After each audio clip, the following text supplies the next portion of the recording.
Nellore jail నుండి మాజీ మంత్రి కాకాని గోవర్ధన్ రెడ్డి విడుదల అయ్యారు. సుమారు 87 రోజులుగా రిమాండ్ ఖైదీగా కాకాని ఎట్టకేలకు బెయిల్పై విడుదలయ్యారు. ఈ విషయం తెలుసుకున్న ఆయన అభిమానులు జైలు వద్దకు భారీగా చేరుకున్నారు. కూటమి ప్రభుత్వం కాకానిపై వరుసగా కేసులు పెట్టగా ఒక్కో దాంట్లో బెయిల్ మంజూరవుతూ వచ్చింది. రుస్తోం మైనింగ్ కేసులో ఏపీ హైకోర్టు సోమవారం బెయిల్ మంజూరు చేసింది. దీంతో ఆయనపై నమోదైన అన్ని కేసుల్లోనూ బెయిల్ లభించినట్లయింది.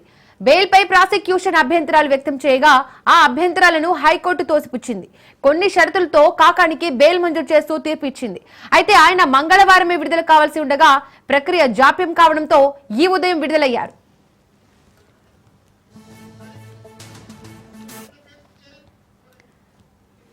దీనికి సంబంధించి మరిన్ని డీటెయిల్స్ మా ప్రతినిధి చరిత్ అందిస్తారు. చరిత్,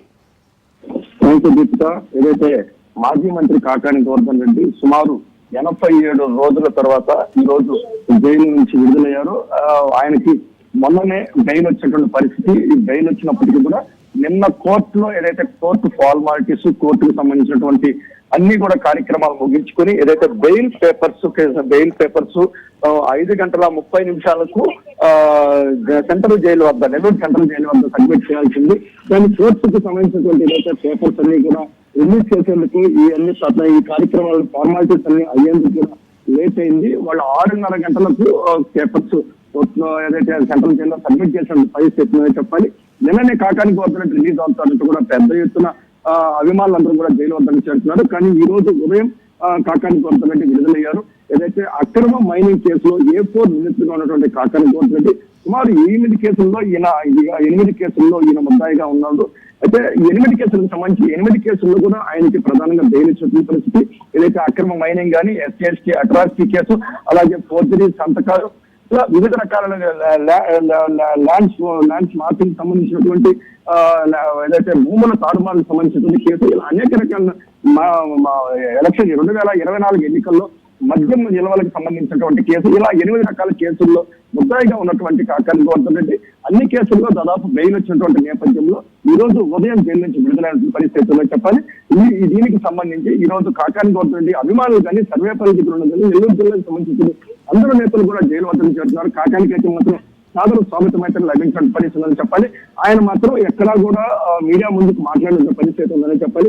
ఎక్కడా కూడా నేను వెనక్కి తగ్గేటువంటి పరిస్థితి ఉండదు. ఖచ్చితంగా కూడా ప్రభుత్వ వ్యతిరేక విధానాల పట్ల ఏదైతే ప్రజా వ్యతిరేక విధానాలు ప్రభుత్వం అవలంబిస్తుందో వీటి పట్ల నా పందా కొనసాగుతున్నట్టు కూడా కాకాని గోవర్ధన్ తెలియజేశారు. కానీ కాకాని గోవర్ధన్ ప్రస్తుతం ఇచ్చింది చాలా షరతులతో పడుతున్నటువంటి బెయిల్ ఇచ్చినటువంటి పరిస్థితి అని చెప్పాలి. నెల్లూరు జిల్లాలో కాకాని గోవర్ధన్ ఉండకూడదు. ఏదైతే ఏపీ, తెలంగాణ రాష్ట్రాలను విడిచిపెట్టి వెళ్ళేటటువంటి అవకాశం లేదు. అలాగే ఏదైతే కాకాని గోవర్ధన్ సంబంధించినటువంటి పాస్పోర్ట్ ను కూడా విచారణ అధికారికి హ్యాండ్ ఓవర్ చేయాలి. ఖచ్చితంగా కూడా ఆదివారం పూట ఇన్వెస్టిగేషన్ అధికారి వద్దకి హాజరయ్యి ఇక్కడైతే ఆయన విచారణ ఎదుర్కొంటున్నాడు. ప్రధానంగా వెంకటాచలం పోలీస్ స్టేషన్ కి ఆయన వచ్చి కూడా విచారణ అధికారికి సహకరించాలంటూ కూడా ఇలా అనేక రకాలైనటువంటి కండిషన్తో కూడుకున్న బెయిల్ అయితే మాత్రం కాకాని గోవర్ధన్ రెడ్డికి వచ్చినటువంటి నేపథ్యంలో కాకాని గోవర్ధన్ రెడ్డి నెల్లూరు జిల్లాలో ఉండకుండా వెళ్లాల్సిన నేపథ్యం ఏదైతే ఉందో ఈ పరిస్థితుల్లో ఆయన ఖచ్చితంగా హైదరాబాద్ కి వెళ్తారన్నటువంటి సమాచారం అయితే ఉన్నటువంటి పరిస్థితి ఉందని చెప్పాలి. ఏదేమైనప్పటికీ ఈ రోజు కాకాని గోవర్ధన్ రెడ్డికి బెయిల్ రావడంతో మాత్రం దాదాపు వైసీపీ శ్రేణులన్నీ కూడా ఊపిరి పీల్చుకున్నాయి. కానీ ఇక్కడ వైసీపీ శ్రేణులు మాత్రం కాకాని గోవర్ధన్ రెడ్డి జిల్లాలో ఉండేందుకు లేదు అనేటటువంటి ఏదైతే నిబంధన అయితే ఉందని చెప్పాలి. ఈ నిబంధన మాత్రం ఖచ్చితంగా వైసీపీ శ్రేణులైతే మాత్రం నిరాశనే మిగిలిస్తుందని చెప్పాలి. మరొక కీలకమైన అంశం ఏది కూడా కేసుకు సంబంధించినటువంటి అంశాలను కూడా ఎక్కడ కూడా ప్రస్తావించేదానికి లేదు. ప్రధానంగా మీడియా ముందు అయితే మాత్రం ఈ కేసుకు సంబంధించి ఎక్కడ కూడా ఆయన ప్రస్తావించేందుకు లేదంటూ కూడా కాకాని గోవర్ధన్ ఆంక్షలు అయితే మాత్రం కోర్టు పెట్టే పరిస్థితి ఉందని చెప్పాలి. Deepika, right Charith, thank you.